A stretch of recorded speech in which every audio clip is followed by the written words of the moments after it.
சேதம் என்னை அழிக்காமல் எத்தன் கையில் சிக்காமல் உன் நிழலில் வைத்தீரே, இமைக்காமல் காத்தீரே.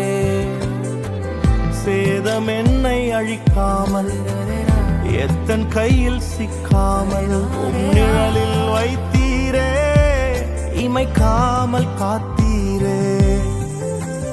உறுதியான நம்பிக்கை